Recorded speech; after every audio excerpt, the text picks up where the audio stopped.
on a l'impression en France que le Chili, c'est le tiers-monde. Mais le problème, c'est que le Chili, il est en avance sur nous. Il a été en avance en créant le système ultralibéraliste, parce que ce système-là, il s'est implanté, et après, il a été repris par Thatcher, par Reagan et par Mitterrand. Oui, oui, c'est le Chili qui commence, c'est lui qui commence. Et ce qu'il est en train de faire là, c'est lui qui commence. Et en fait, quand les gens ils nous disent ça, pourquoi vous ne parlez pas de la Syrie, pourquoi vous ne parlez pas du Gilets jaunes, je leur dis, mais on parle de votre présent.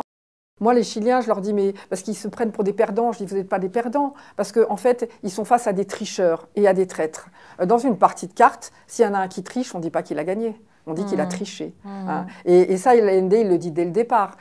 On a joué les règles de la bourgeoisie, c'est-à-dire la démocratie bourgeoise, on a joué toutes ces règles-là.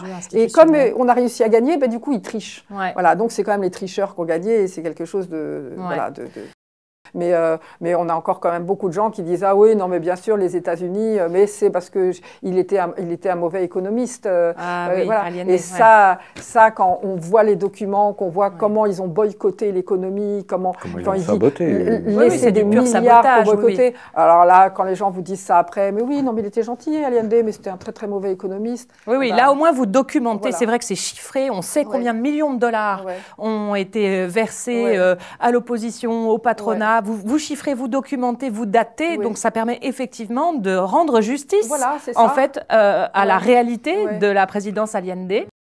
Heureusement qu'il y a des gens qui rêvent le monde autrement que ce qu'on leur impose. Heureusement, on peut appeler ça des romantiques, parce que c'est facile de dire aux gens « mais c'est impossible, tu rêves ». Alors, on envoie ça, là, c'est direct, c'est impossible, on est dans le rêve. On est dans le rêve de vouloir qu'il y a quand même un enfant qui meurt de malnutrition toutes les demi-heures au Chili quand commence notre histoire. C'est quand même énorme dans un pays qui n'a que même pas 10 millions d'habitants à l'époque. Hein.